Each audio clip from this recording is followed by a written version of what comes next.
des galaxies, de leur interaction, de la matière sombre dans les galaxies, du milieu interstellaire, de la formation des premières galaxies dans l'univers. Elle a écrit plus de 1200 papiers sur ces sujets de recherche et elle est vraiment une des grandes spécialistes au monde de ce domaine de recherche qu'elle continue de marquer par ses travaux. Elle a des positions prestigieuses dans des institutions telles que l'Académie des sciences. Elle est actuellement vice-présidente de l'Académie des sciences en France. Elle est aussi éditrice scientifique du journal Astronomie et Astrophysique, qui est un des 4 journaux principaux au monde de l'astrophysique. Elle a écrit aussi des ouvrages de vulgarisation ou d'un abord plus facile, comme par exemple celui sur le Big Bang aux presses universitaires de France, ou La matière noire, clé de l'univers aux éditions Huibert. Donc c'est avec grand plaisir que nous allons l'écouter ce soir pour nous parler de l'histoire du Big Bang et de l'origine de l'univers.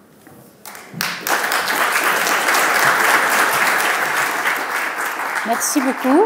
Merci beaucoup. Je suis vraiment très heureuse d'avoir été invitée pour vous parler du Big Bang aujourd'hui. Vous m'entendez bien ou il y a peut-être un écho, non? Je ne sais pas. Donc, l'origine de l'univers. En fait, je vais surtout parler d'abord de l'histoire du Big Bang, c'est-à-dire comment en est-on venu à apprendre ce que était l'expansion de l'univers et le Big Bang. Alors, dans la première image que vous voyez ici, ce qu'on voit, c'est la célèbre image de Flammarion que j'ai un petit peu changée. Vous voyez qu'il y a un astronome curieux qui voudrait savoir ce qu'il y a au-delà de la sphère céleste. J'ai remplacé par des multivers qu'on va voir.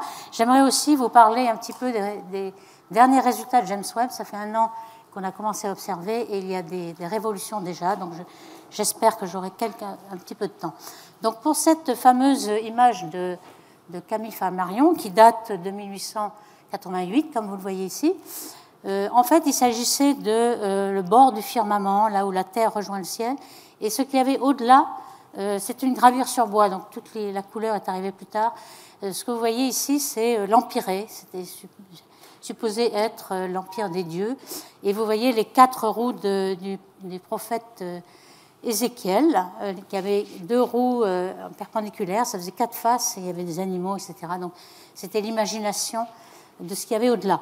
Et moi, ce que je vais vous montrer, c'est que nous avons des multivers en fait à la place, et c'est une vue d'artiste qui est André Linde qui a représenté cela. Donc j'ai combiné un peu les deux. On va voir comment ça se combine en fait.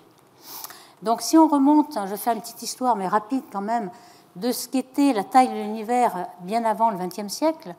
En fait, on avait l'univers, le monde, c'était la Terre, en fait, plus un petit peu de ciel, mais la Terre. Et même la Terre, on n'avait pas vraiment la forme.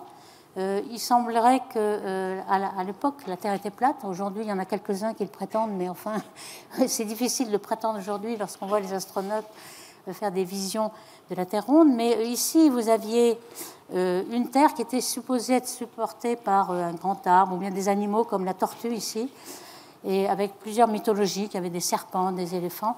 Il faut remarquer qu'on a découvert quand même le disque de Nebra récemment en Allemagne, qui date de 1600 avant Jésus-Christ et qui montrait déjà que les astronomes avaient regardé, bon d'abord vous voyez le soleil, la lune, un bateau et puis peut-être des étoiles. Certains ici trouvent que peut-être c'est un groupe d'étoiles, la Pléiade. Bon.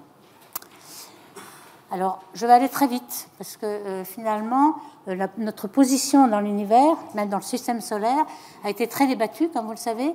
Et ce n'est qu'à partir de 1500 à peu près, la révolution de Copernic, qui a bien montré que la Terre n'était pas au centre du système solaire, mais c'était le Soleil, et que la Terre tournait autour du Soleil. Alors évidemment, il faut s'éloigner des apparences. On a évidemment l'impression que le Soleil se lève à l'est et se couche à l'ouest, donc on a l'impression que le Soleil tourne autour de nous, mais certains, comme Aristarque de Samos, avaient bien l'intuition qu'on n'était pas au centre. Mais le premier, Copernic, l'a bien démontré avec la mécanique céleste. C'était pas facile à l'époque et donc il a été convaincu et il l'a publié. Alors évidemment, il a été confirmé par Galilée, mais comme vous savez, à l'époque, certains pouvaient être brûlés pour avoir eu ces convictions qu'il y avait d'autres mondes, que la Terre n'était pas au centre, comme Giordano Bruno par exemple. Et donc Galilée, à la fin, commençait à se dédire, elle disait non, je ne l'ai pas dit, pour éviter les ennuis. Mais il était évidemment persuadé, c'est lui qui était à l'origine de beaucoup de physique, d'un premier des scientifiques. Et puis, comme vous le voyez, juste après, Newton, qui a remarqué que c'était la gravité qui dominait le monde. Il avait remarqué que les objets tombent. Alors on dit que c'est une pomme, c'est peut-être une légende, mais la pomme tombe sur Terre par la gravité. Il avait constaté que la Lune, elle ne tombe pas parce qu'elle tourne, mais c'est de toute façon la gravité qui l'attire vers la Terre, et c'est la force centrifuge qui empêche la Lune de tomber. Donc il a en effet trouvé la loi principale qui, on va le voir, domine tout l'univers. Alors que faisaient ensuite, à partir du XVIIIe, les astronomes? Il y avait beaucoup d'astronomes. Il y avait Charles Messier à l'Observatoire de Paris, par exemple, et il avait été très impressionné au début du XVIIIe par la découverte de la comète de Halley. Halley avait prédit, avait montré que la comète qu'on voyait au début du XVIIIe était celle qu'on avait vue précédemment, 76 ans avant. Et donc, il avait remarqué qu'il va sans doute revenir dans les années 1760. Et cet exploit, Charles Messier voulait le reproduire. Il voulait absolument découvrir sa comète. Et donc, vous voyez ici des astres qu'il avait fait un catalogue d'une centaine d'astres, que vous voyez ici. Il ne savait pas du tout ce que c'était. Là, ce sont des images un peu plus modernes. C'était des objets étendus par rapport aux astres qui sont des étoiles ponctuelles. Il avait cartographié une centaine d'objets étendus et il les appelait nébuleuses. Nébuleuses comme du gaz, parce que c'est quelque chose qui était lumineux et un petit peu étendu, donc nébuleuse. Mais on ne savait pas vraiment ce que c'est. Alors, qu'est-ce que c'est aujourd'hui? On le sait. Par exemple, il y a l'objet M1, c'est la nébuleuse du Crabe. Alors ça, c'est vraiment une nébuleuse. On avait les astronomes chinois en 1958 avaient observé une explosion d'étoiles, une supernova, et cette supernova a éjecté beaucoup de gaz, et ce qu'on voit là, la nébuleuse, c'est du gaz qui finalement est encore en mouvement. On peut mesurer encore aujourd'hui le mouvement propre de ce gaz qui est parti du centre, et on sait qu'au centre de cette nébuleuse, il y a une étoile à neutrons, quelque chose de très compact, qui tourne sur elle-même et donc qui fait un pulsar, qui émet des émissions presque une fois par seconde. Et puis, il y avait aussi ce genre d'objet que vous voyez ici, qui est un amas globulaire, un amas de 100 000 étoiles. Donc, ça paraît diffus et nébuleux, mais en fait, c'est quand même une somme d'étoiles qu'ils n'arrivaient pas à résoudre. Donc, ils ne savaient pas que c'était un amas d'étoiles qui est dans notre propre galaxie. Il y avait aussi des objets comme cette nébuleuse planétaire. Encore une fois, on appelle ça nébuleuse, mais on pensait que c'était peut-être des planètes, mais pas du tout. Donc, il y a toujours des objets qui sont mal nommés au départ, et puis finalement, le nom reste comme une tradition. Mais de quoi il s'agit ici? Il s'agit d'une étoile comme le Soleil, qui en fin de vie va éjecter toute son enveloppe. Et son enveloppe, vous la voyez ici, qui est excitée donc, par l'étoile du centre. L'étoile du centre, c'est quelque chose qui va se concentrer, s'effondrer en une naine blanche, comme le Soleil le sera en fin de sa vie. Et puis, il y avait aussi de vraies galaxies, mais on va voir, c'était encore trop tôt, on ne savait pas que c'était des galaxies, des mondes à part. Et enfin, des vraies nébuleuses, comme la nébuleuse d'Orion, par exemple, du gaz d'hydrogène moléculaire, atomique, dans lequel se forment de nouvelles étoiles. Et celles-là sont vraiment dans notre galaxie, donc très proches. Alors, on va remonter un peu l'histoire. On va voir au début du XXe siècle, c'est là qu'on s'est rendu compte que peut-être il y aurait des mondes à part, comme l'avait dit Kant au XVIIIe siècle. Il y avait l'intuition qu'il y avait certainement d'autres mondes que le nôtre. Alors, le nôtre, en 1900, c'était toujours une voie lactée, c'est-à-dire une bande blanche dans le ciel qui rassemblait toutes les étoiles, la principale des étoiles, et on appelle voie lactée parce que c'est comme un jet de lait qui se développe dans le ciel. Et on pensait que toutes les nébuleuses découvertes par Messier étaient à l'intérieur de cette voie lactée. Et puis, avait un grand débat en 1920, comme vous le voyez, entre Harlow Shapley, qui pensait qu'en effet toutes les nébuleuses étaient dans la voie lactée, et Herbert Curtis, qui pensait qu'il y avait des mondes à part, justement, et donc d'autres galaxies. On les appelait galaxies, ces mondes à part. Galaxie, ça vient de lait comme la Voie lactée, donc la Voie lactée est une galaxie, et on va nommer tous ces mondes à part des galaxies extérieures. Alors toujours, il y a ce mot galaxie extérieure. Pour moi, c'était évident que toutes les galaxies étaient extérieures à la nôtre, évidemment, mais ce external galaxie et galaxie extérieure est toujours resté. Donc c'est une nébuleuse Alors, qu'est-ce qu'on savait en 1920? On savait quand même certaines choses. On ne savait pas encore que les galaxies existaient, mais il y avait un astronome Slipher aux États-Unis qui avait mesuré par effet Doppler, comme vous savez, on peut mesurer par radar l'effet Doppler des voitures, on peut savoir à quelle vitesse elles vont. Eh bien, on avait mesuré par effet Doppler sur le spectre des galaxies la vitesse de ces galaxies. Et de façon très surprenante, toutes ces nébuleuses, elles s'éloignaient de nous à de grandes vitesses, 1000 ou 2000 km par seconde. C'est énorme, on ne savait pas l'expliquer. Qu'est-ce qu'on savait aussi sur notre propre Voie lactée? Alors évidemment, on avait encore le problème de penser que nous étions au centre de l'univers, c'est-à-dire que le Soleil était au centre de la Voie lactée. Alors pourquoi? Eh bien, William Herschel avait regardé un petit peu l'ensemble des étoiles qui étaient autour du Soleil, et puis il ne connaissait pas les distances vraiment, il pensait que plus une étoile était faible, de faible brillance, plus elle était loin. Et ça, il s'était vraiment trompé. En fait, il n'avait pas pensé que toutes les étoiles avaient de l'obscuration due à la poussière qu'il y a dans le gaz interstellaire et qui obscurcit de plus en plus les étoiles au fur et à mesure qu'elles sont lointaines. Donc finalement, cette poussière n'était pas là. Et donc on pensait que tout ce qui était brillant était autour du Soleil, un petit peu comme l'analogie que je le fais ici. Quand vous êtes dans la nuit, que vous avez une lampe de poche, vous voyez tout ce que vous avez autour, vous êtes au centre du cercle et vous ne voyez plus rien à une certaine distance. Donc on est toujours au centre, en fait, ce n'était pas vrai du tout. Et lorsqu'on a voulu cartographier un peu les bras spiraux, on sait que maintenant que les nébuleuses sont spirales, mais vous voyez que le Soleil était au centre, mais les bras spiraux étaient complètement à côté, donc ça ne pouvait pas coller. Peu à peu, on s'est rendu compte que le Soleil n'était pas du tout au centre et qu'il était au bord. Encore une fois, on se croit toujours au centre du monde et il faut quand même aller au-delà des apparences. Et enfin, le grand débat s'est terminé grâce à une femme très célèbre, Henrietta Leavitt, qui était une de ces femmes ordinateurs qui étaient employées pour faire des calculs, faire des grands catalogues d'étoiles.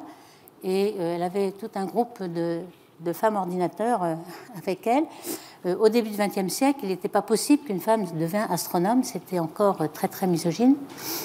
Et donc, Henrietta Leavitt avait chaque nuit regardé le ciel, faisait des catalogues, faisait des mesures, des calculs. Elle avait remarqué qu'un certain nombre d'étoiles, on avait trouvé 2000 étoiles variables, avaient une luminosité qui augmentait, puis ensuite diminuait, augmentait, diminuait de façon périodique. Simplement, cela correspond à l'expansion et la contraction de l'étoile, qui n'était pas très stable, mais qui oscillait de façon périodique, une expansion et une contraction. Cette période, c'est de l'ordre d'un mois environ. Et donc, elle avait remarqué qu'il y avait une loi de proportionnalité entre la période et puis la luminosité intrinsèque de l'étoile. Pour celles qui étaient proches et qu'on connaissait la distance, elle avait calibré cela. Et donc, vous voyez que si, avec la période, on a la luminosité intrinsèque et qu'on mesure la luminosité apparente, eh bien, on peut avoir un indicateur de distance. Alors ça, c'est quelque chose qui est formidable parce que ça nous permet de calibrer notre univers. On a l'impression, quand on regarde le ciel, que tout est à la même distance, et cette loi permet de faire cette distinction.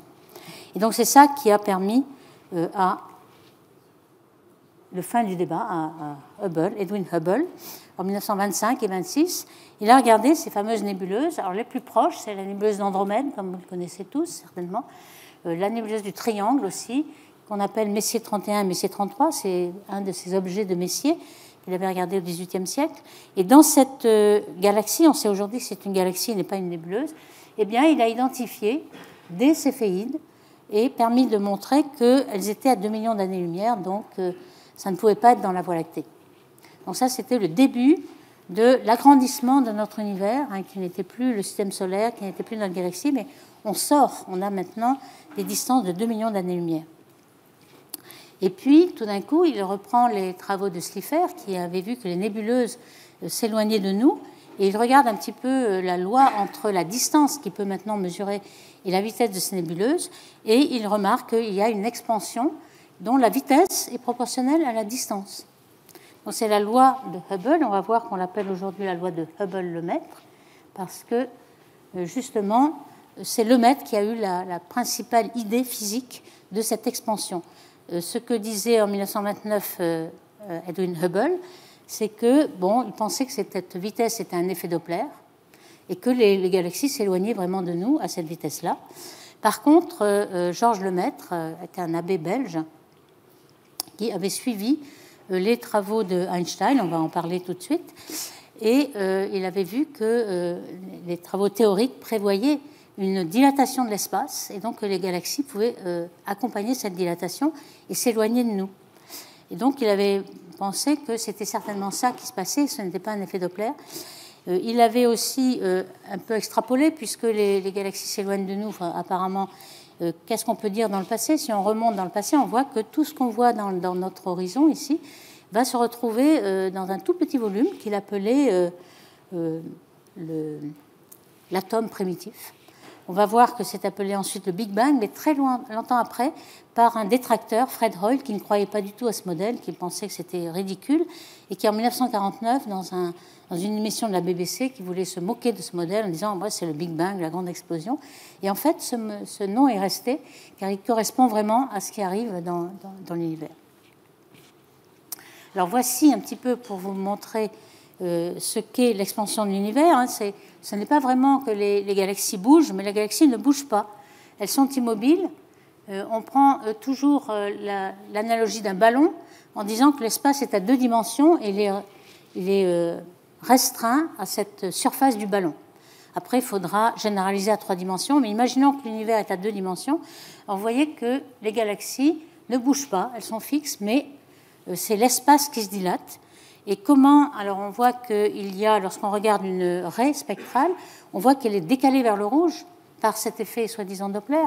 Mais ce n'est pas un effet Doppler parce que, simplement, vous voyez que lorsqu'une onde commence à être émise bleue, et puis que l'espace se dilate, et bien l'onde, la longueur d'onde va être dilatée exactement comme l'espace et va devenir rouge. Donc ce décalage vers le rouge, comme on dit redshift en anglais pour aller plus vite, eh bien c'est seulement dû à l'expansion de l'univers qui va dilater les longueurs d'onde comme l'espace.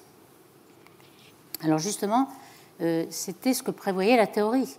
Alors la théorie, c'est celle d'Einstein de 1915, donc juste un petit peu avant, qu'avait trouvé Einstein avec la relativité générale. Il avait étendu la gravité de Newton, il a pensé que ce n'était pas vraiment une force comme les autres, mais une dilatation de l'espace, une déformation de l'espace. Alors vous voyez ici, par exemple, une étoile bleue ou le Soleil, et si on représente à nouveau l'espace à 2 dimensions, parce qu'il est très difficile de le dessiner à 3 dimensions, surtout sur une surface à 2 dimensions. Alors ici, on prend un effet de déformation de l'espace, et vous voyez que tout astre, toute masse va déformer l'espace, et ensuite, si vous voyez une bille qui va tomber, elle va être attirée, simplement parce que l'espace est déformé, elle va être attirée par cette masse. Alors, l'équation de relativité générale d'Einstein, qu'est-ce que c'était? C'était une relation qui reliait la géométrie de l'univers, donc les courbures de l'espace, et toutes les courbures, en fonction, de l'autre côté de l'équation, il y avait la masse et l'énergie. Alors, comme vous l'avez, la formule d'Einstein, E égale mc2, la masse et l'énergie sont à peu près équivalentes. Donc, que ce soit la masse et l'énergie étaient d'un côté, pouvaient déformer l'univers, et donc la courbure était fonction de toute la masse et l'énergie qu'il y a dans l'univers. Donc, c'est ça son équation. Donc, il a commencé à dire, bon, puisque j'ai une équation, je vais essayer de la résoudre. Alors, la résoudre, c'est très compliqué. Il y a un tenseur, il y a quelque chose, je ne l'ai pas écrite, mais il s'est aidé de mathématiciens pour la résoudre, et puis il s'est aperçu que les solutions de cette équation, c'était pas stable. Soit il y avait un univers qui rentrait en expansion, soit en contraction, mais il n'y avait rien de statique. Or, en 1915, on n'avait pas encore découvert l'expansion de l'univers, donc il avait pensé que l'univers devait être statique, et donc il avait rajouté une constante d'intégration pour avoir exactement cet univers statique. C'est cette fameuse constante cosmologique, lambda. Il trouvait que ce n'était pas très beau de rajouter cette lambda, mais enfin, bon, si on veut un univers statique, ce qu'on voit, il le fallait. Donc ça, c'est la première introduction de cette fameuse constante cosmologique, lambda. Alors, comme vous le savez, donc je fais un petit saut là, un petit saut vraiment de 1929, la détermination de la constante d'expansion de l'univers, et puis la vérification vraiment de cette théorie du Big Bang que personne ne... Enfin, il y avait beaucoup de détracteurs. Une des confirmations éclatantes, c'est la découverte du fond cosmique micro-ondes, qui était prédite par Gamow, d'ailleurs, qui pensait que puisque l'univers devait être très chaud et très dense autrefois, il devait y avoir beaucoup de lumière. Tout était énergie et lumière au départ, des millions et des milliards de degrés. Puis ensuite, dans l'expansion, ça se refroidit. Et on devait avoir un vestige de cette lumière, de ces photons, aujourd'hui. Mais on n'avait pas la température aujourd'hui. Donc, par hasard, Arno Penzias et Robert Wilson, qui faisaient de la recherche appliquée, qu'est-ce qu'ils faisaient? Ils étaient à Bell Laboratories. Bell Laboratories leur avait demandé de trouver une méthode pour améliorer les télécommunications. Donc avec des satellites, ils pensaient que les longueurs d'onde micro-ondes, alors micro-ondes, ça veut dire des longueurs d'onde de 2 mm, 3 mm de longueur d'onde. Donc c'est de la radioastronomie, si vous voulez, c'est pas quelque chose qu'on voit à l'œil, mais c'est dans les micro-ondes. Et sans micro-ondes, ils avaient construit ce fameux cornet ici pour détecter des micro-ondes. Donc, il avait essayé, comme ça, au hasard, de manière à essayer d'améliorer les télécommunications.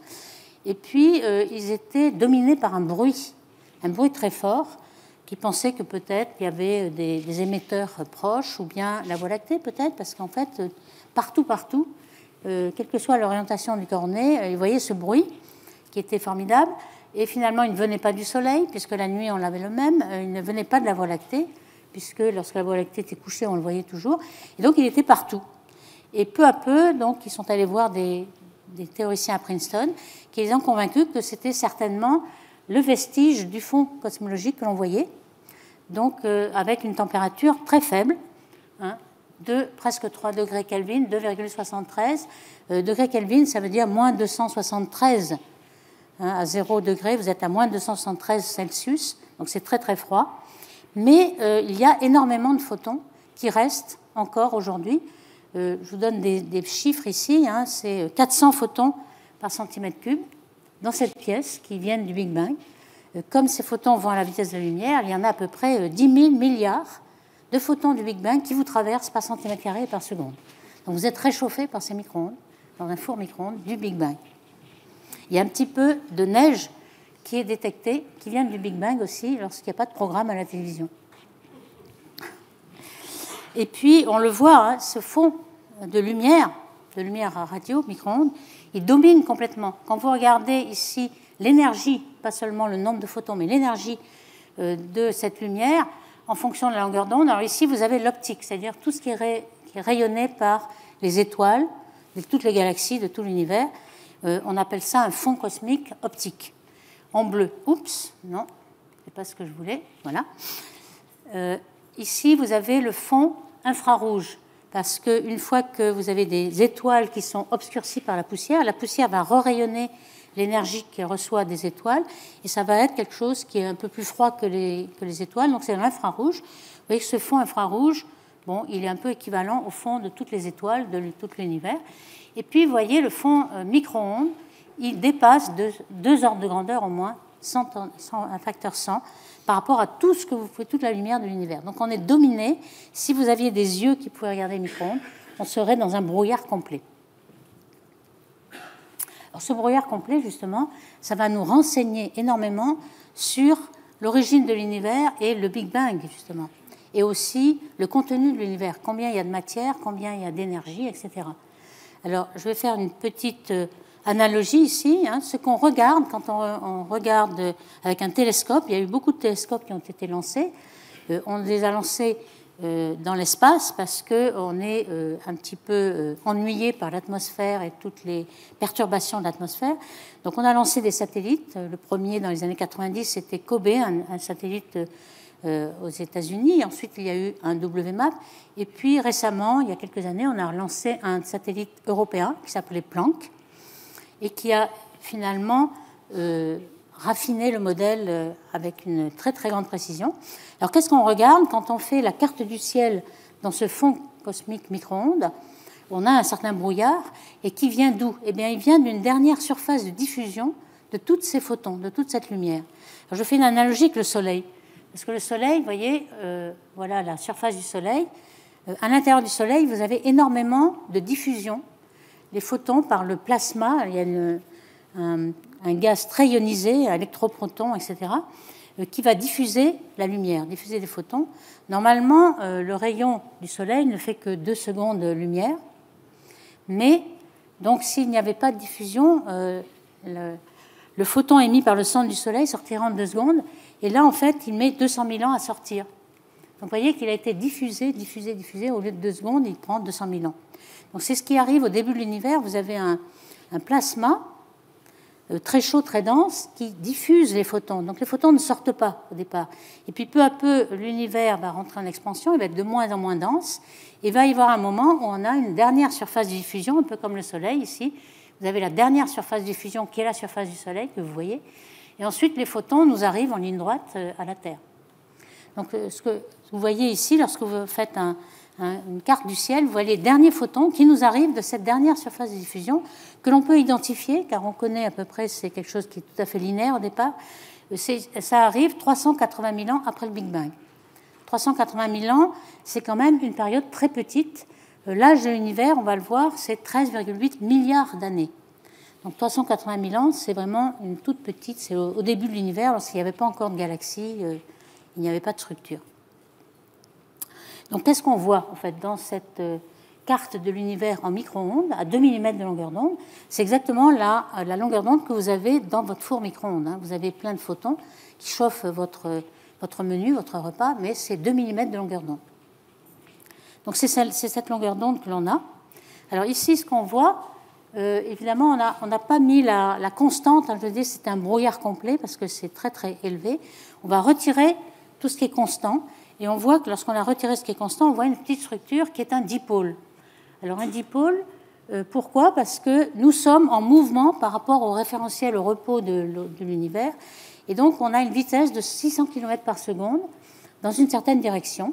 Il y a plus de photons qui nous arrivent dans cette direction que de l'autre. Un peu comme vous courez sous la pluie, vous avez toujours un peu plus de pluie qui vous arrive devant que derrière. Donc ça va nous donner un peu la direction de notre mouvement et la vitesse. Et ça correspond exactement à ce qu'on avait mesuré. En fait, dans quelle direction on va? Eh bien, on va dans une direction qui est un grand attracteur, un grand amas de galaxies proches. Donc là, on a vraiment des mouvements propres de galaxies. On avait dit au départ que dans l'expansion, les galaxies ne bougent pas, mais il y a quand même des petits mouvements entre galaxies et entre amas de galaxies. Et donc, on s'approche d'un grand amas de galaxies derrière la Voie lactée. Alors, on va retirer ce dipôle et on va ensuite avoir un niveau inférieur de perturbation. Et ce qu'on voit ici, parce qu'on est dans les référentiels de la Voie lactée, on voit la Voie lactée en fait. La Voie lactée, elle est ici. Et puis, elle émet aussi, grâce à la poussière de milieux interstellaires ou même les émissions synchrotons des sources radio, on a quelque chose qui est une émission d'avant-plan et qui nous gêne. En fait, soit on veut étudier la Voie lactée, ça ne nous gêne pas, mais là, on veut étudier la dernière surface de diffusion de l'univers, et donc ça nous gêne, donc on va l'enlever. Alors, c'est facile quand même de l'enlever parce que le spectre de cette émission est différent du spectre du corps noir, qui est le spectre du fond cosmologique. Donc, on l'enlève. Et alors, qu'est-ce qu'on voit? Là, c'est ça qui est très, très important. C'est les fluctuations vraies, ce n'est pas du bruit. Ce sont les fluctuations qu'avait l'univers 380 000 ans après le Big Bang. Donc c'est vraiment, ça nous renseigne sur l'origine des galaxies en fait. Ça va faire des grandes structures. Elles sont très très petites à l'époque. À cette époque-là, les fluctuations par rapport au fond total, c'est 1 pour 100 000. C'est-à-dire qu'il faut descendre à 1 100 millième pour avoir ces fluctuations qui ne sont pas du bruit. Alors ici, vous voyez que c'était le premier satellite, Kobe, dans les années 90. On a fait des progrès. Ici, on a un autre satellite, et maintenant Planck, qui est le meilleur, puisqu'on a raffiné la technique. Et on voit qu'on a beaucoup plus de résolution spatiale, donc beaucoup plus de petites structures. Et ce sont les mêmes, c'est exactement les mêmes, mais on a plus de résolution. Alors, qu'est-ce qu'on va en tirer de cette carte du ciel en micro-ondes? Eh bien, énormément de choses. Je vais essayer d'en dire 2 ou 3, mais il y a énormément, c'est une très très grande richesse, et c'est de là qu'on a appris beaucoup de choses sur l'histoire de l'univers et de son origine. Alors par exemple, cette carte de Planck que vous avez là, vous avez des grands trous et des grandes bosses. En fait, c'est plus chaud et plus froid. Et ce qu'on peut faire, c'est en fonction de la taille, vous voyez, en angle, puisque c'est des tailles angulaires, vous avez 1 degré sur le ciel, etc. Ici, vous avez 0,5, 0,2, 0,1, donc quelque chose de très petit, et ici, quelque chose qui a 90. Bon, l'échelle n'est pas linéaire, mais vous voyez que vous avez un pic ici, à peu près 1 degré, c'est-à-dire qu'il y a beaucoup de perturbations qui ont cette taille-là. C'est le nombre de perturbations à une taille donnée. Et on voit qu'il y a des oscillations qui correspondent à ce qui existait juste avant la dernière surface de diffusion. En fait, ce qu'on avait, c'est qu'on avait un plasma qui était en équilibre avec la lumière, avec les photons. Les photons étaient dispersés, diffusés par la lumière. Il y avait un équilibre. Et les photons allant à la vitesse de la lumière, bien sûr, empêchent la matière de se condenser par sa propre gravité et de former des structures. Donc, ils étaient à l'équilibre. Ils étaient en état d'oscillation acoustique. C'était un son, en quelque sorte. Hein, on appelle ça le son au départ. Donc, c'est de l'oscillation acoustique. Et puis, on va voir qu'à cette dernière surface de diffusion correspond aussi une température qui est de 3000 degrés. On voit qu'avec l'expansion, on va arriver jusqu'à 3 degrés aujourd'hui. À cette époque-là, on était à 3000 degrés. Et à 3000 degrés, que se passe-t-il? Eh bien, les protons et les électrons se recombinent pour former un atome d'hydrogène, donc neutre. À ce moment-là, l'univers devient neutre, et c'est pour ça qu'il y a un découplage entre la lumière et la matière, puisque ce sont les ions qui diffusent les photons, mais dès que la matière est neutre, il y a beaucoup moins de diffusion, et donc les photons vont partir en ligne droite. Donc à cette époque-là, on avait des oscillations, et ensuite les oscillations vont s'arrêter, et les structures vont pouvoir s'effondrer et former des structures. Alors c'est cette échelle angulaire des oscillations acoustiques qui est comme une empreinte digitale, hein, c'est là que l'analogie que l'on fait souvent, c'est que ça comme un code barre qui va nous donner toutes les quantités de l'univers. Alors ça va nous donner quoi?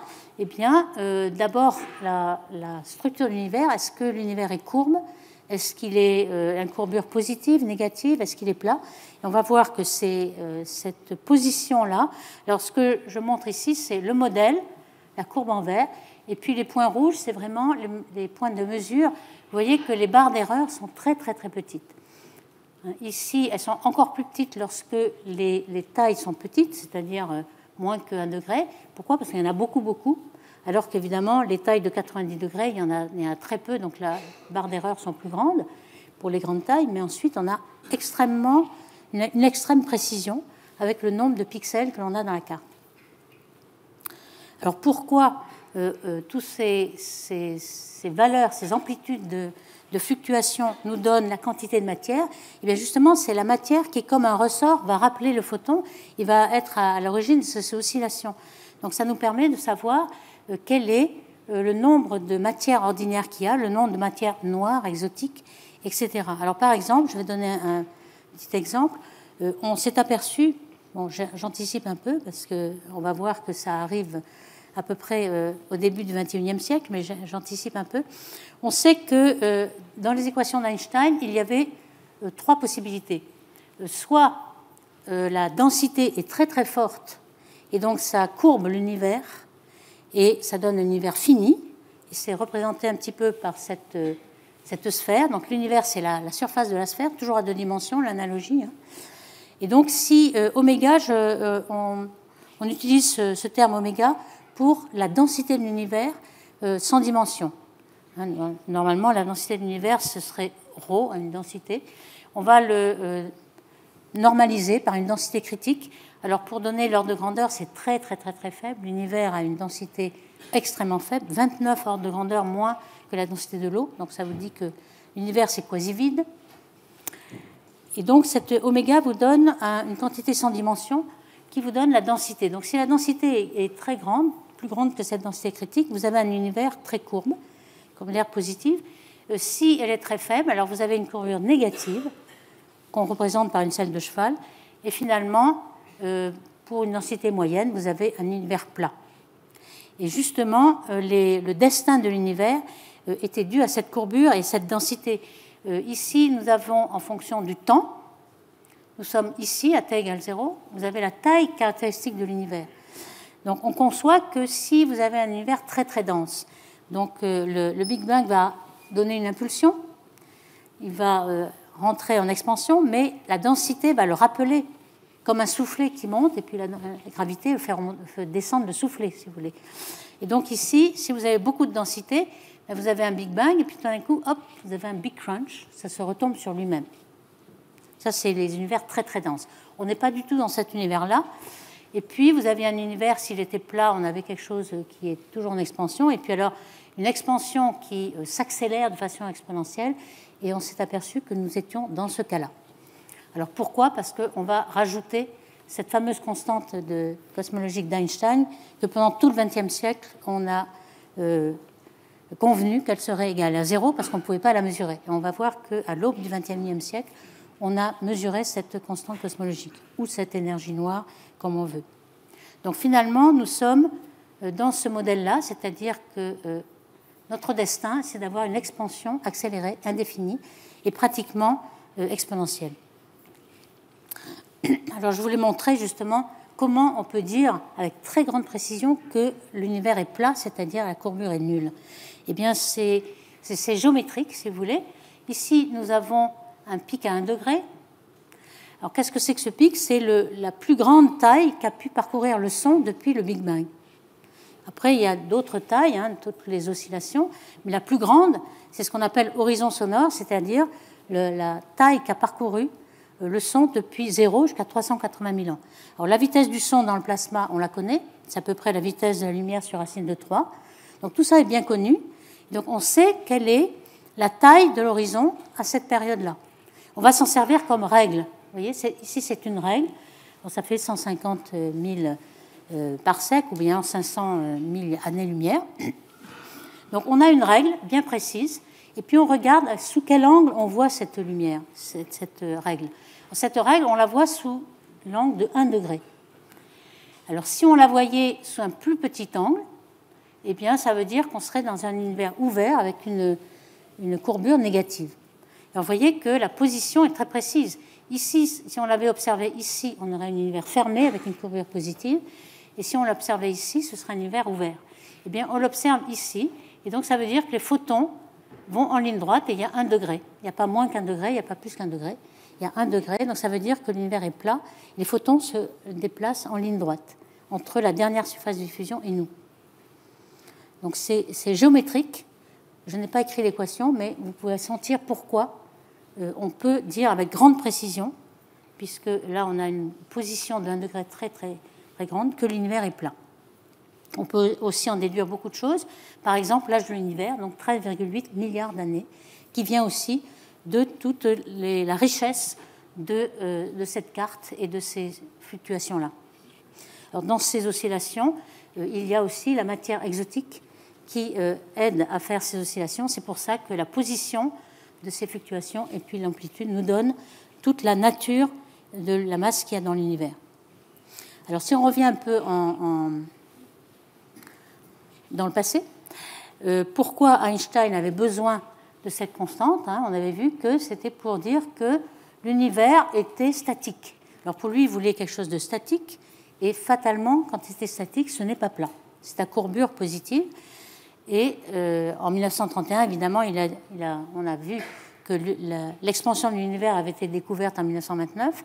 Donc en 1931, il dit « Oh là là, j'ai introduit ce lambda, on n'en avait pas besoin, c'était une grosse erreur ». Et on va voir qu'il avait tort. Et même Georges Lemaitre avait dit à ce moment-là que c'est pas vrai, il ne faut pas se mettre lambda sous le tapis, il va nous resservir. Et il avait beaucoup d'intuition. Alors, quand même, à cette époque-là aussi, au début du XXe siècle, il y avait une grande révolution, c'était la mécanique quantique. On a découvert énormément de choses, par exemple, qu'il y avait beaucoup d'incertitudes, les relations d'incertitude d'Heisenberg, par exemple, et on s'est aperçu que dans le vide, lorsqu'il n'y a plus du tout de particules, plus rien, pas de matière, rien, pas de photons, dans le vide quantique, il y a quand même des fluctuations d'énergie. Pourquoi ? Parce qu'il y a une relation qui relie les fluctuations d'énergie et le temps. Pendant un temps très très court, vous pouvez avoir une fluctuation d'énergie assez grande. Donc vous pouvez créer à partir de cette énergie quelque chose comme un photon puis un autre, ou bien deux photons, ou bien alors des photons virtuels, ou alors des particules antiparticules qui tout d'un coup se réannihilent, etc. Donc tout ça, ça a été vérifié en laboratoire, et Wolfgang Pauli s'était dit, tiens, ce lambda qu'a introduit Einstein, hein, donc c'était en 1920, on n'avait pas encore balayé le lambda sous le tapis, donc lambda, est-ce qu'on ne pourrait pas dire que c'était le vide quantique qui finalement, on va l'extrapoler jusqu'à tout l'univers, peut-être c'est ça. Alors ça ne collait pas du tout, hein. Ça ne collait pas du tout parce qu'on a une certaine relation entre lambda et puis la taille de l'univers. La taille de l'univers était de 31 km à ce moment-là. Quand on extrapolait le vide quantique qu'on mesure en laboratoire, et donc il a enterré cette idée. Mais en fait, cette idée était quand même assez bonne. On l'a remis au goût du jour plus tard, lorsqu'on a compris que les neutrons et les protons n'étaient pas les particules élémentaires qu'on pensait, c'était des quarks qui avaient beaucoup de mécanique quantique chromodynamique, que je ne rentrerai pas dans les détails, mais on a appris beaucoup de choses en 1960. On s'est dit, tiens, peut-être que les degrés de liberté ne sont plus les mêmes, peut-être qu'on peut refaire le calcul, et en fait, ça ne correspond pas du tout encore. C'est complètement en dehors de la plaque, c'est-à-dire qu'on va voir qu'on a découvert une certaine énergie dont on ne connaît pas la nature, une énergie sombre dans l'univers, et sa valeur est très très faible par rapport à l'énergie quantique du vide qu'il y a dans le laboratoire et qu'on extrapolerait à tout l'univers. Donc si on l'extrapole, on a des ordres de grandeur supérieurs à ce qu'on mesure vraiment. Et ça, c'est encore un grand mystère que l'on n'arrive pas à résoudre. Alors, est-ce qu'elle existe, cette énergie du vide? Pour bien vous convaincre que ça existe, si vous faites l'expérience de Casimir, vous mettez deux plaques métalliques donc qui conduisent dans le vide complet, alors on essaie d'avoir le vide complet, eh bien, il y a des photons virtuels qui se développent dans le vide. Il n'y a pas d'énergie, mais il y a des photons virtuels, et qui, finalement, entre les deux plaques, il y a moins de photons virtuels parce qu'il faut qu'il y ait des résonances et des multiples. Il y a une contrainte entre les deux pour qu'ils se réfléchissent sur la plaque. Et il y a plus de photons à l'extérieur. Finalement, donc, les plaques vont se rapprocher à cause de ces photons virtuels. Et ça, on le mesure tous les jours. Le vide quantique, c'est quelque chose qui est stable, vraiment une découverte qui existe. On ne peut pas le remettre en cause. Alors, c'est justement cette fameuse découverte très, très surprenante qui a surpris tous les astronomes en 1998, donc c'est vraiment à l'aube du XXIe siècle, par ces deux équipes qui, qu'est-ce qu'ils ont fait en fait? Ils ont essayé d'avoir un indicateur de distance, donc ils ont refait l'expérience de Henrietta Leavitt en 1920. Ici, on voulait les céphéides, ça ne va pas très très loin. Donc on pouvait avoir la distance des objets, des galaxies un petit peu proches.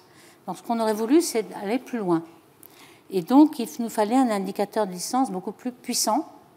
Ce qu'on faisait avant 1998 pour une galaxie très lointaine, c'est de dire, je prends l'équation de Hubble-Lemaitre, l'expansion de l'univers, je suppose qu'elle va être décélérée, puisqu'il y a de la matière dans l'univers, il y a la gravité qui va décélérer l'expansion. Et donc, avec cette constante-là, eh bien, on avait la distance des galaxies. Et ça, ce n'est pas suffisant, parce que ça ne dépend que de l'expansion et ça dépend de notre modèle.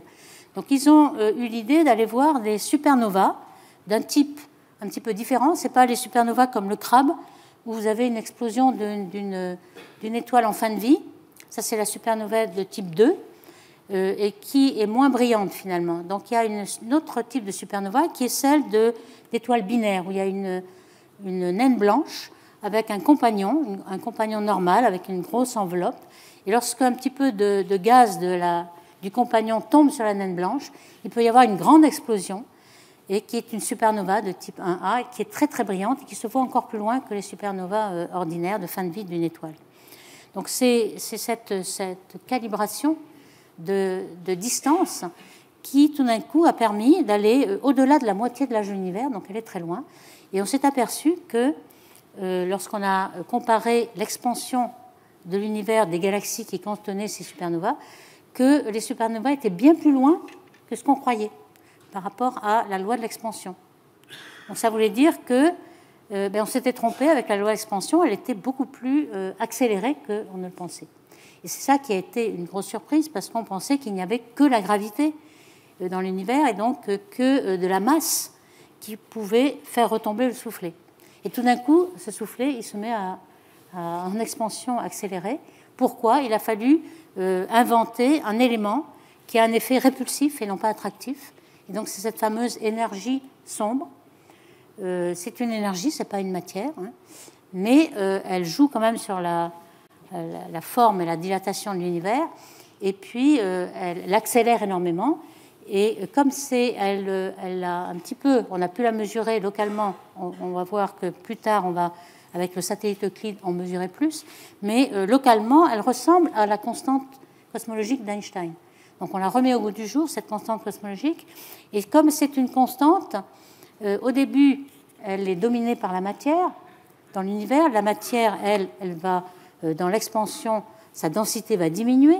Hein, lorsqu'on augmente le volume, la densité diminue, comme 1 sur le volume. Donc la densité de l'univers va diminuer. Par contre, la constante, elle est constante.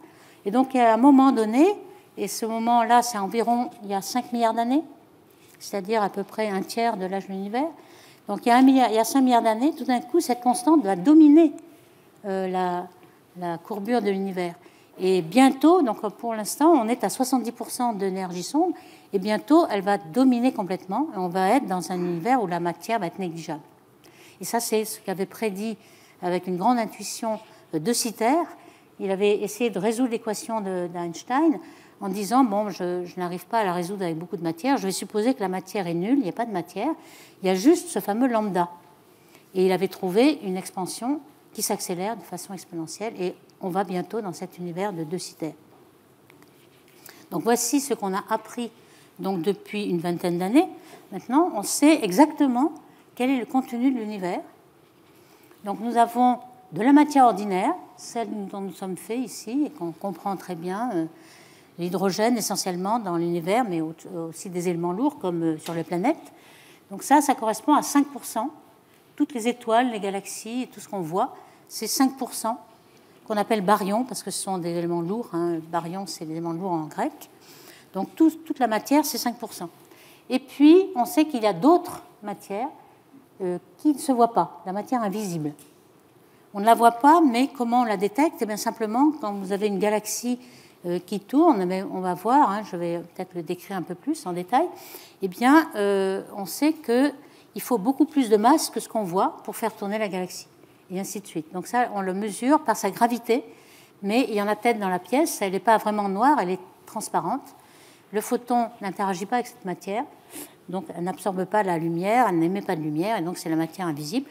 On ne sait toujours pas de quoi elle est faite, hein. Ça c'est encore un grand mystère.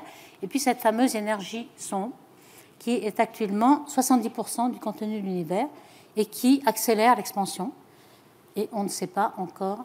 Alors vous voyez, il y a deux choses dans notre progrès, là on a vu en fonction du temps, on a fait énormément de progrès, puisqu'on a agrandi l'univers d'un facteur énorme par rapport au système solaire. On a compris qu'il y avait des galaxies. Maintenant, dans notre horizon que je vais décrire, on a à peu près 2000 milliards de galaxies. Donc on a énormément agrandi notre univers. On a fait exactement beaucoup de progrès. On connaît le contenu de l'univers qu'on ne savait absolument pas. Mais par contre, 95% nous est inconnu. Donc d'un côté, on apprend qu'on ne sait rien. Mais enfin, on sait beaucoup de choses quand même, beaucoup plus qu'avant. Alors, cette matière noire, justement, on fait remonter la découverte en 1937 par Fritz Zwicky, qui était justement un astronome suisse qui avait émigré aux États-Unis pour faire des observations avec le meilleur télescope au Palomar à l'époque. Et il avait des idées de génie.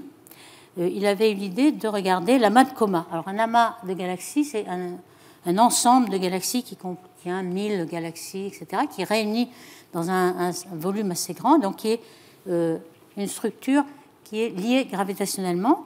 Donc, il avait mesuré par effet Doppler la vitesse des galaxies les unes avec les autres. C'était de l'ordre de 1000 km par seconde. Et il fallait de la masse pour les retenir avec cette vitesse-là.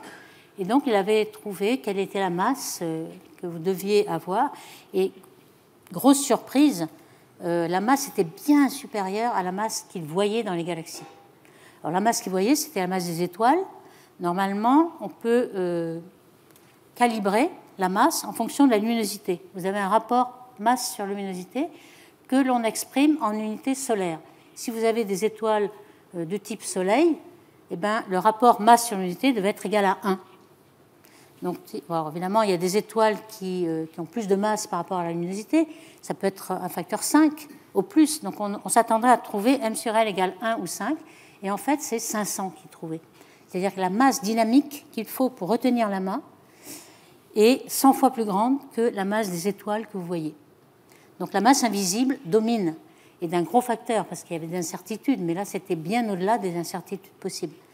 Donc, il s'était dit, bon, qu'est-ce qui se passe? Soit il y a beaucoup de matière invisible dans les galaxies, peut-être il y a beaucoup d'obscuration de la poussière, ou alors c'est entre les galaxies, ou alors il avait même émis l'idée que peut-être que la loi de gravitation, celle de Newton ou d'Einstein, peu importe, elle n'est plus vraie à ces échelles-là, et donc peut-être qu'on se trompe sur la gravité.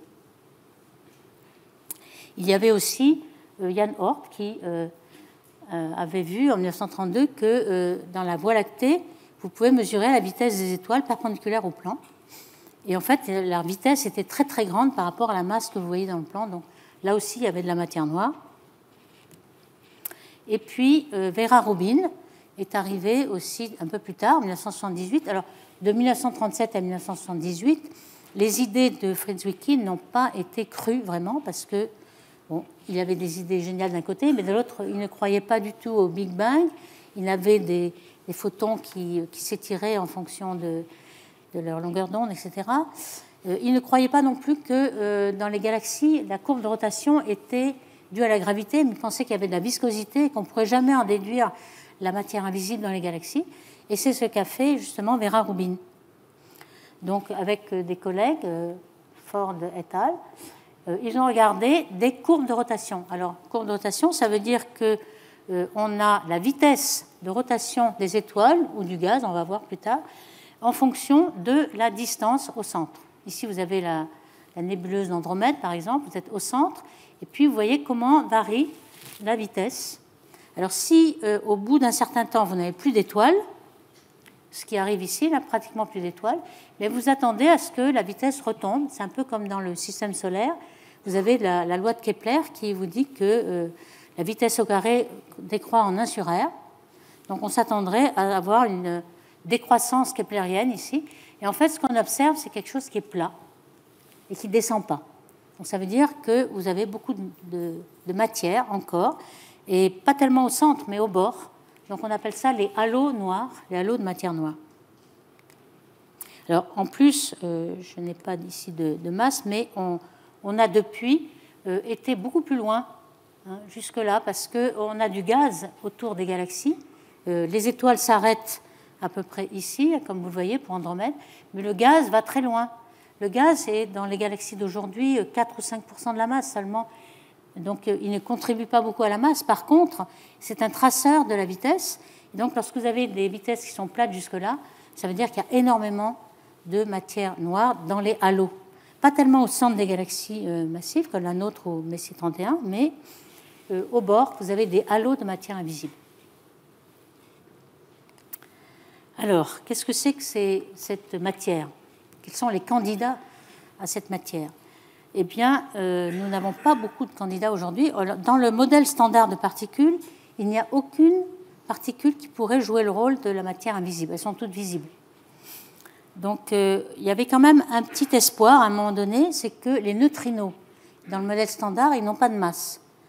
Et puis, on s'est aperçu tout d'un coup que, par exemple, les neutrinos qui nous viennent du Soleil, à un moment donné, il y avait un gros problème, on n'en détectait qu'un tiers. On connaissait bien la structure du Soleil, les réactions nucléaires qui se produisent dans le Soleil.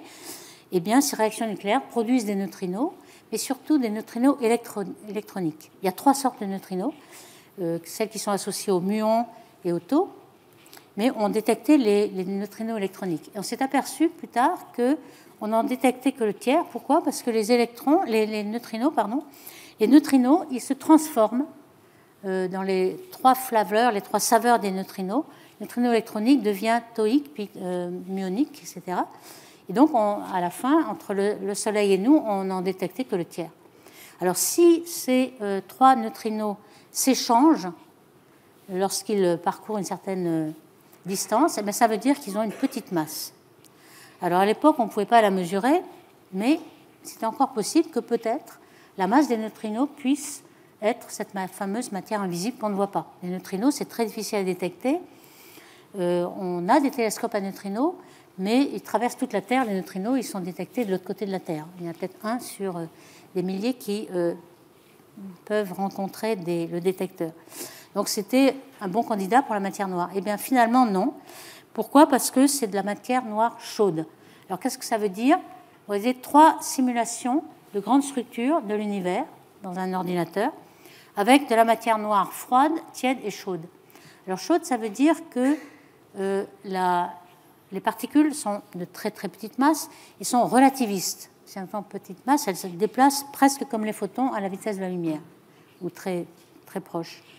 Et donc, ce composant qui est presque de la lumière va faire une pression de radiation qui va empêcher les structures à petite échelle de s'effondrer et former des structures. Alors, c'est ce qu'on voit dans cette simulation. Vous voyez que toutes les petites structures ont été empêchées de se former à cause de ces neutrinos qui vont à la vitesse de la lumière et qui produisent une pression de radiation. Par contre, si vous avez une matière noire avec des particules très massives, lorsqu'elles se découplent du reste de l'expansion, elles ne sont plus relativistes du tout, elles sont pratiquement immobiles, et donc elles n'ont pas de pression de radiation, et elles n'empêchent pas les petites structures de se former. Donc pour la matière froide, vous voyez que vous avez plein de petites structures. Là, les couleurs, c'est juste l'intensité, c'est que de la matière noire, la simulation. Donc vous avez des filaments cosmiques, et puis vous avez des halos de matière noire qui vont donner lieu à des galaxies dans les filaments et à la croisée des filaments. Oula, d'accord. Donc je vais aller vite. Donc je vais aller vite parce que finalement, on ne sait pas ce que c'est que cette matière noire, donc ça va aller vite. On a des structures qui pourraient être des neutrinos stériles. Alors les neutrinos, on sait maintenant que c'est une masse inférieure à l'électronvolt, donc ça ne peut pas être la matière noire. On a des neutrinos stériles qui sont complètement invisibles. Alors, les neutrinos, déjà, ceux qui sont actifs, ils rencontrent le détecteur que très peu de temps, mais ceux-là, ils ne rencontrent jamais le détecteur, donc c'est vraiment matière noire. Mais finalement, on a des contraintes sur ces neutrinos, que ça ne marche pas bien. Et puis les seules particules qui marchent aujourd'hui, c'est les axions. Alors je ne sais pas si j'avais... Voilà, je ne l'ai pas dit ici, donc il manque peut-être un transparent, mais je vais le dire oralement, c'est qu'on avait un candidat, mais c'était quand même ce que j'avais dit ici, un WIMP. Qu'est-ce que c'était que les WIMP? C'était une particule qui interagit avec l'interaction faible, c'est ça que le weakly, c'est l'interaction faible, et des particules massives. Alors pourquoi elles étaient massives? Elles étaient à peu près 100 fois la masse du proton. Et ce rapport 100 fois la masse du proton était nécessaire pour que vous ayez aujourd'hui 25% de matière invisible. On a vu qu'il y avait 5% de matière ordinaire, 25% de matière invisible. Il ne suffit pas d'avoir un candidat qui pourrait être invisible, il faudrait aussi qu'il fasse exactement la quantité que l'on voit aujourd'hui dans l'univers. Or ça, il y avait un certain miracle avec ces WIMP, c'est que normalement ce sont des particules neutres qui s'annihilent entre elles. Et évidemment, pour qu'il en reste une relique aujourd'hui, il faudrait qu'elle ait une certaine masse et un certain degré d'annihilation. Et c'était exactement avec 100 fois la masse du proton que ça marchait bien. Or, comme vous le savez, au CERN, on a détecté en 2012 un boson de Higgs qui faisait à peu près 100 fois la masse du proton. Et on n'a rien vu pour ces particules-là, qui pourtant sont stables depuis 13 milliards d'années, alors que le boson de Higgs ne dure que quelques nanosecondes au CERN. Donc là, franchement, alors on a peut-être augmenté un peu au CERN l'énergie. On est allé à 10 ou 100 fois plus et on n'a rien vu du tout. Donc ces WIMP, en fait, on n'en a pas beaucoup. Aujourd'hui, il n'y en a plus. Il y a des actions. Alors les actions, c'est quoi? C'est une particule qui, à l'inverse, a une masse très, très, très, très faible, 22 ordres de grandeur en dessous de l'électronvolt, qui est vraiment très, très, très petit déjà. Et donc, c'est tellement petit que c'est une particule quantique. Si vous avez la longueur d'onde de De Broglie, qui est égale inversement à l'inverse de la masse, avec la constante de Planck sur la masse, eh bien, la longueur d'onde de Broglie, elle est 3000 années-lumière, au lieu d'être la toute petite longueur. En mécanique quantique, vous êtes habitué à une petite longueur. Ici, c'est le contraire. Alors voici des simulations numériques faites avec cette matière noire, hein, faite d'action. Vous voyez qu'il y a des fluctuations un peu partout.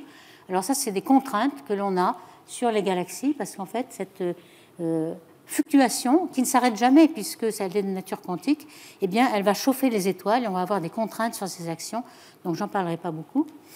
Et puis, je dirais aussi quelques mots quand même, parce que je n'ai pas beaucoup de temps, mais sur cette fameuse idée de gravité modifiée qui a été reprise par Milgrom. On avait vu que même FreeZwiki l'avait émise, mais Milgrom en a fait une théorie pratiquement, enfin une théorie empirique, parce qu'il a remarqué qu'on avait besoin de la matière noire uniquement à faible gravité. Dans une galaxie comme la nôtre, au centre de la galaxie, vous avez une forte gravité, vous n'avez pas besoin de matière noire. Vous avez besoin de matière noire qu'au bord, dans les halos de matière noire de la galaxie, parce que la gravité est faible. Alors faible, ça veut dire quoi? Ça veut dire 10 ordres de grandeur en dessous de la gravité terrestre. Dans le système solaire, vous n'avez aucune gravité faible, donc tout est newtonien ou einsteinien. Et puis, par exemple, dans les galaxies naines, alors vous avez besoin de matière noire dès le début parce que la gravité est faible. Donc avec ce changement de gravité, mais finalement, ça marche à peu près pour les galaxies. On va voir, si vous avez des questions, je vous le dirai, si ça marche pour le reste. Alors, je vais maintenant, en quelques minutes, vous donner une toute petite idée des problèmes que l'on a pour l'origine du Big Bang. Donc, je vais en des spéculations de plus en plus. Hein. Et ceci est lié à l'horizon. Alors, qu'est-ce que c'est que l'horizon? Eh bien, l'horizon de l'univers, c'est le fait que vous êtes ici. Alors, attention, vous n'êtes pas au centre de l'univers encore. Ne commettons pas la même erreur. Nous sommes coperniciens. Alors, on n'est pas au centre de l'univers, mais chaque personne, chaque galaxie dans l'univers est entourée de son horizon. Et si vous vous déplacez, vous aurez un autre horizon à côté. Un peu comme d'être en bateau, vous voyez l'horizon autour de vous. Donc, qu'est-ce que c'est que cet horizon? Eh bien, simplement, c'est le fait que la lumière qui nous vient des galaxies ne va qu'à la vitesse de la lumière c, 300 000 km par seconde.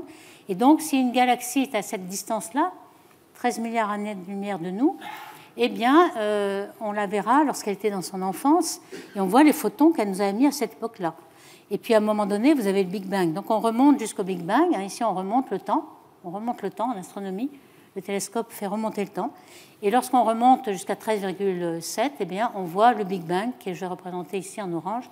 C'est la dernière surface de diffusion. Alors, évidemment, vous avez sans doute des galaxies ici, mais vous n'aurez jamais leur lumière. Parce qu'il faudrait plus que le temps de l'univers pour que cette lumière nous arrive. Donc, finalement, nous sommes dans un horizon observable qui est limité. Et nous sommes arrivés jusque-là, puisque nous voyons la formation des galaxies. Quand on remonte le temps, on voit, grâce au James Webb et à Hubble Space Telescope, on voit les petites galaxies qui commencent à se former. Donc on voit le début de l'univers. Et c'est dans cet horizon qu'on a 2000 milliards de galaxies, mais ça veut dire que peut-être il y en a beaucoup plus en vérité. Donc justement, je voulais faire une petite digression sur le James Webb. Je vais quand même dire deux mots. Hein, c'est qu'on s'est aperçu que les galaxies lointaines étaient bien plus abondantes que prévu avec le James Webb. Alors d'abord, on s'est aperçu qu'il y avait beaucoup plus de disques. On pensait qu'il n'y avait que des petites galaxies très, très irrégulières. En fait, ce n'est pas vrai. Et puis surtout, on s'est aperçu qu'il y avait des galaxies qui se formaient de façon très massive très tôt. Et ça peut peut-être remettre en cause le modèle.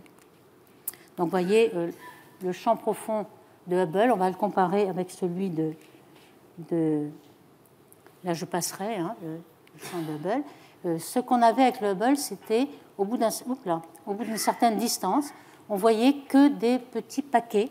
On avait l'impression que les spirales et les elliptiques avaient disparu au profit de galaxies irrégulières. Et en fait, ce n'était pas vrai, simplement parce que le Hubble n'avait pas la bonne longueur d'onde, il avait juste l'optique et un infrarouge proche. Le James Webb a été lancé avec un infrarouge qui va beaucoup plus loin, un infrarouge moyen. Et à ce moment-là, on voit toutes les galaxies dont le rayonnement est décalé vers le rouge énormément. Et on s'aperçoit qu'il y a des grosses galaxies. Ce n'était pas du tout ce que Hubble avait dit. On voit quelque chose de différent. Donc ça, je passerai un peu vite, mais je voulais juste en dire, parce que c'est la fameuse image d'un amas de galaxies. dans lequel l'amas de galaxies nous fait l'antigravitationnel, et on voit énormément de galaxies de fond, et on est allé à un décalage vers le rouge jusqu'à z égale 16, et c'est là qu'on a vu énormément de galaxies. OK, alors je passe un petit peu, et donc je reviens pour l'origine de notre univers à ce fameux horizon que je vous ai décrit. Et il y a un grand problème de cet horizon, un concept de l'horizon qui est crucial, c'est que, évidemment, l'horizon, qu'est-ce que c'est? C'est le rayon de l'horizon, c'est le chemin parcouru par la lumière depuis le début, depuis le Big Bang. Donc aujourd'hui, il a parcouru, bon, alors, comme l'univers fait 13,8 milliards d'années, on peut dire que la distance parcourue a été 13,8 milliards d'années. Et puis, lorsqu'on regarde la dernière surface de diffusion, l'horizon était tout petit, puisqu'il faisait 380 000 ans, années-lumière, 380 000 années-lumière, puisqu'il s'agit de 380 000 ans après le Big Bang.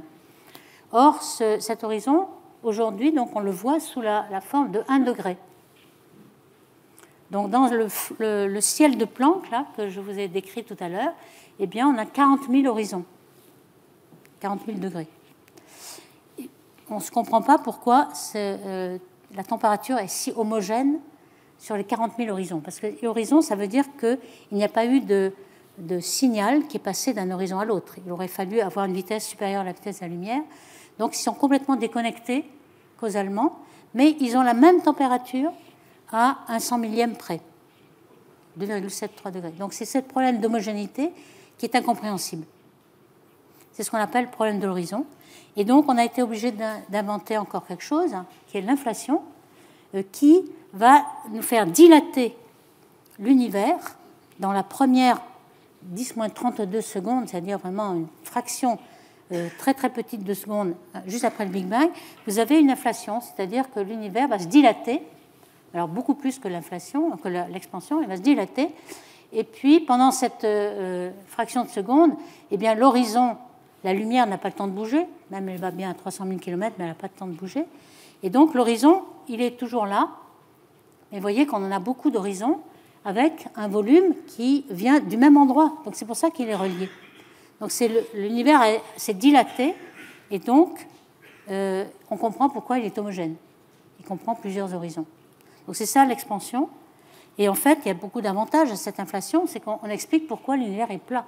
Ça aussi, c'était une surprise, parce que l'écart à la courbure égale 0 devait augmenter exponentiellement avec le temps. En fait, pourquoi l'univers est plat encore aujourd'hui? Eh bien, simplement parce que vous avez rentré dans une phase d'inflation qui fait que votre volume est devenu... vous êtes ici, en fait, vous êtes dans une toute petite fraction d'un plan tangent à votre sphère. Donc, peut-être qu'il n'est pas plat partout, mais nous sommes dans une petite région qui est complètement plat. Donc, ça explique la platitude. Et puis, un bonus, ça nous donne l'origine des fluctuations qui ont donné lieu à toutes les structures de l'univers. L'origine des fluctuations, c'est les fluctuations quantiques. Alors, ces fluctuations de vide quantique, on sait qu'elles existent.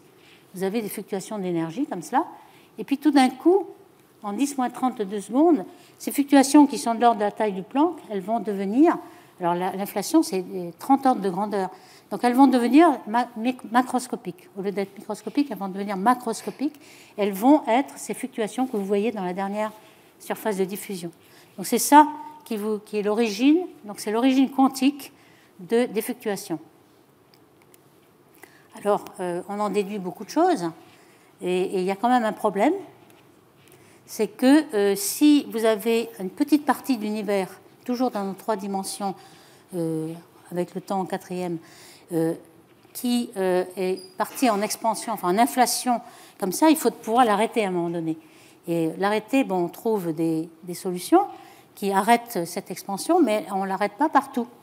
Donc, il faut imaginer que vous avez, par exemple, ce faux vide là qui est en inflation, et puis tout d'un coup, vous avez un univers, vous avez arrêté, et c'est ce qui est... Dans notre cas, on s'est arrêté à l'inflation ici, et vous en avez plein de faux vides qui est de l'autre côté. Vous avez plusieurs univers possibles, et ces univers ne vont jamais être en contact, puisqu'entre les deux, il y a cette inflation énorme qui augmente de 30 ordres de grandeur toutes les 10-32 secondes. Donc, c'est impossible à voir. Donc, l'image qui en sort, c'est cet multivers qu'avait trouvé déjà André Linde et Alan Guth en 1981. Donc toutes ces idées d'inflation et de multivers datent quand même de 40 ans. Et voici un peu l'image qu'avait produite André Linde sur ces multivers. Il faut bien dire que l'inflation est la théorie la meilleure pour l'instant pour expliquer le début de l'univers, le Big Bang, et dans les fluctuations de Planck, l'inflation est tout à fait compatible avec les données. Voilà, donc je terminerai avec une conclusion en disant que on a une histoire qui, comme je vous l'ai décrite, s'accélère. Nos connaissances sont aussi accélérées de façon exponentielle. On a découvert depuis 1998 de quoi était fait tout l'univers, la platitude, l'inflation, elle était déjà un petit peu. Et puis, par contre, on a quand même beaucoup de choses à régler. Donc, dans l'avenir, on a énormément de choses. D'abord, l'inflation, on ne sait pas. L'énergie noire, la matière noire, tout ça, on n'en sait absolument rien. On a vu que notre principal candidat qu'on recherchait dans les tunnels, les WIMP, ne sont plus là. Donc, on a énormément de problèmes. Et puis, pour les multivers, on va essayer de vérifier que l'inflation est vraiment là. Pour l'instant, c'est une spéculation encore. Et une des attentes que l'on peut avoir s'il y a une inflation crée une espèce de perturbation énorme, donc des ondes gravitationnelles primordiales dans l'univers qui devraient se voir. Et pour cela, c'est des ondes qui ont une longueur d'onde très grande, des années-lumière, et même LISA ou LIGO, etc., ne pourront pas le voir. Ce qui est en train d'être fait aujourd'hui, c'est les pulsars. On a des télescopes qui sont les pulsars. Les pulsars sont des oscillateurs les microsecondes surtout, il y en a qui tournent 1000 fois sur eux-mêmes de ces étoiles à neutrons. Et donc, si ce signal nous est envoyé à plusieurs années-lumière, on va détecter le chemin qu'ont pris la lumière de ces pulsars et savoir s'il y a des ondes gravitationnelles entre nous et les pulsars, et surtout qu'on en aura 200 ou 300 pulsars. Donc on est en train de le faire. Récemment, il y a 2 ans, a été détecté les premiers résultats de ces pulsars, de ces réseaux de pulsars, et ils ont détecté un fond d'ondes gravitationnelles. Donc peut-être que dans le futur, on pourra vérifier l'inflation. Voilà, je vous remercie.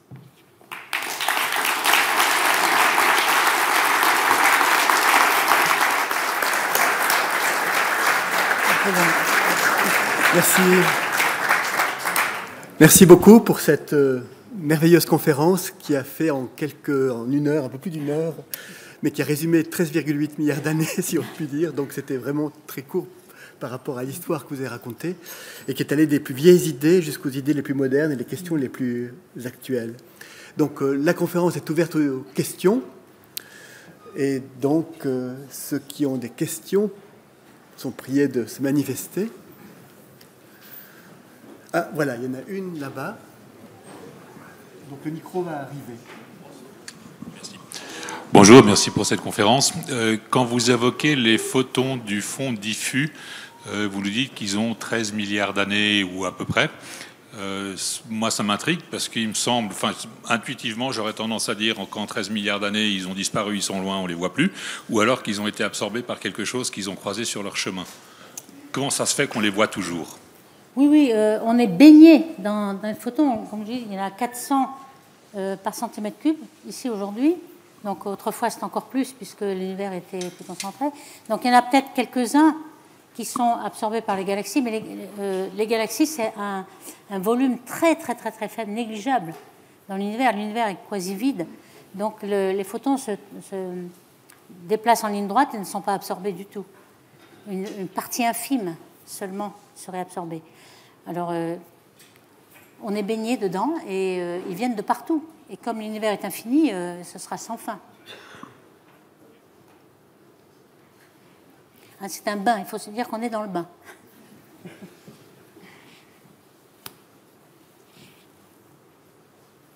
Là-haut, peut-être une question. Oui, le micro va arriver.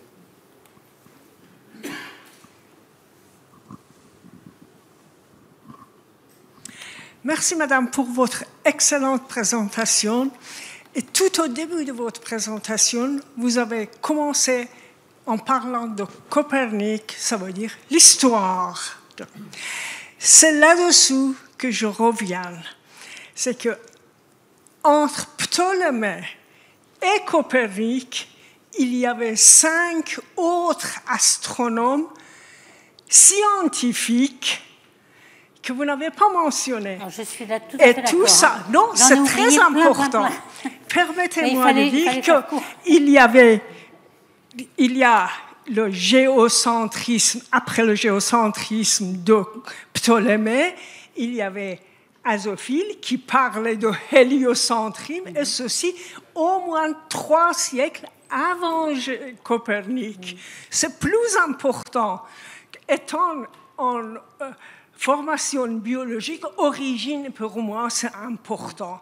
Donc j'attendais que vous parliez aussi des autres scientifiques, bien aussi scientifiques, que Copernic les a imités. C'est ça. On peut remonter à Aristarque de Samos, qui avait quand même dit aussi que... Il y a même le nom de ces scientifiques, c'est sur les cratères de la Lune. Donc, ce n'est pas n'importe quoi. Almagest, la galaxie a été déterminée par ces auteurs. Et ils sont ces 5 auteurs scientifiques avant Copernic, ce sont des Perses. Je trouve que si on fait abstraction de l'Iran d'aujourd'hui, on ne peut pas perdre la Perse antique. Désolée. Je suis d'accord. Il faudrait refaire un autre conférence, ce serait une journée, là. Une autre question, peut-être? Ah oui, une question ici, devant.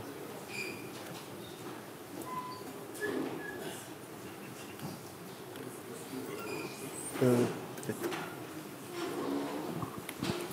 Moi, j'ai une question certainement très naïve parce que je n'ai pas compris tout ce que vous nous avez raconté.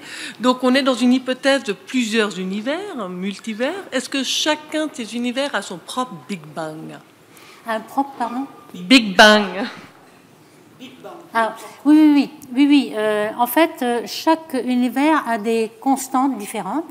Par exemple, le contenu de l'univers.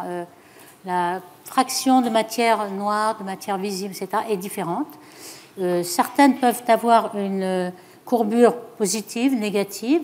Certains le Big Bang, c'est justement au moment où le vide quantique s'arrête d'être en inflation et puis se précipite en matière. La matière se forme à ce moment-là.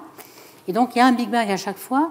Maintenant, il se peut que, selon la valeur de lambda, qui est aussi une constante qui varie d'un univers à l'autre, il se peut que l'univers va juste faire une petite expansion et va se recondenser tout de suite en Big Crunch et ne même pas avoir 1 milliard d'années.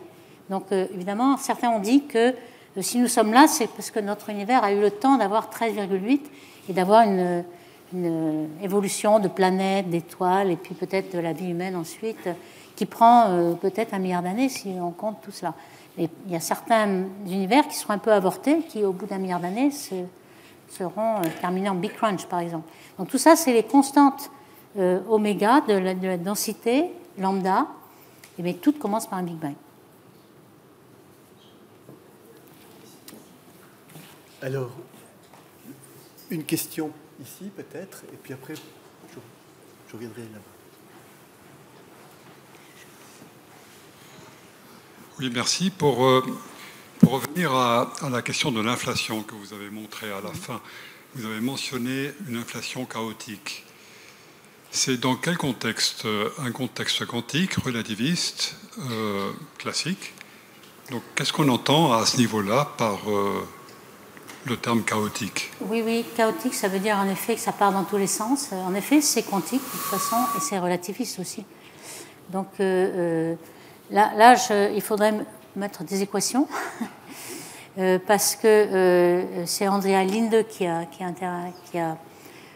introduit ça, le terme de chaotique. Ça voulait dire que ça arrive un petit peu à tous les endroits à la fois. Au départ, on était parti par une inflation avec notre univers, un Big Bang, une inflation, et puis c'est tout. Il n'y en aurait qu'un seul. Et ensuite, chaotique, ça veut dire que c'est le multivers viennent de là. C'est-à-dire que ça se produit partout de façon aléatoire. Est-ce que c'est dans le sens des systèmes dynamiques en mathématiques ou...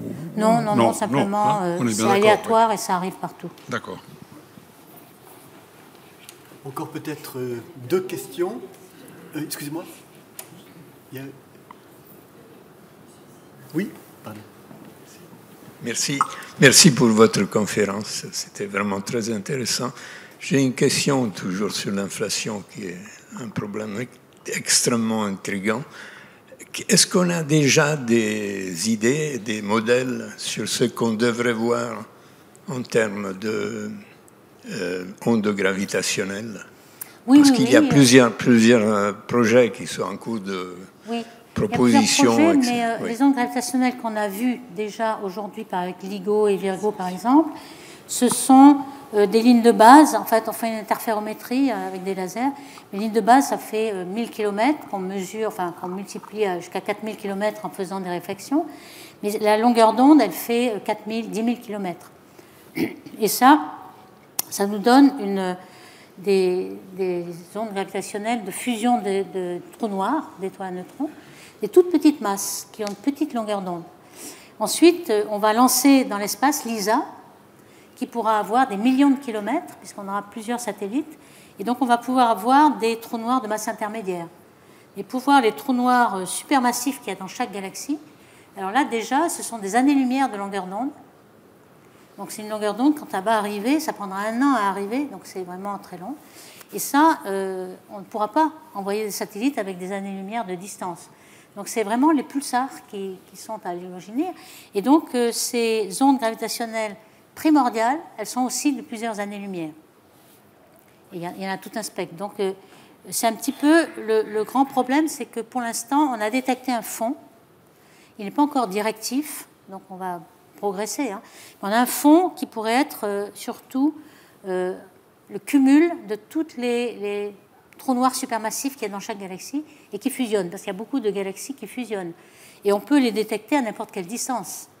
En fait, les ondes gravitationnelles ne s'amortissent pas dans le temps, c'est juste une dilatation d'espace. Elles ne sont pas absorbées. Donc finalement, ce qu'on a détecté avec les pulsars déjà, il y a 2 ou 3 ans, c'est un fond d'ondes gravitationnelles qui fait plusieurs années-lumière de longueur d'onde et qui a à la fois des trous noirs supermassifs et des ondes qui pourraient être l'inflation. Mais il faut encore progresser pour localiser les trous noirs supermassifs et puis les enlever et avoir le fond dû à l'inflation. Et tout ça, ça va prendre des années. Une dernière question, peut-être, monsieur là. Merci. Peut-être la question la plus facile. Quel lien feriez-vous entre toutes ces grandes avancées scientifiques et les dimensions spirituelles? Eh bien, je ne sais pas, je ne ferai pas de lien, parce qu'en fait, ce sont deux aspects différents. Je pense là, quand on fait de la science, en fait, on regarde les faits, et on fait des expériences, on vérifie nos modèles, on a des idées, de l'imagination, et puis on essaie d'expliquer comment ça se passe, comment on peut expliquer toutes les structures qui sont formées, etc. Maintenant, la dimension spirituelle est à part. Je la mettrai à part. Et c'est une autre activité. Donc, il n'y a pas de lien entre les activités, je dirais. Donc, certains peuvent avoir une très, très grande activité spirituelle ou être croyants, etc. Mais c'est complètement à part d'une démarche scientifique qui essaie de regarder la réalité, les faits, de prouver exactement et de progresser dans comment arrivent toutes les structures qui nous entourent. Et ça, c'est vraiment différent. Donc, je ne ferai pas de lien. Bien. Donc, nous pouvons remercier encore Françoise Camp pour sa conférence et les réponses aux questions. Merci beaucoup.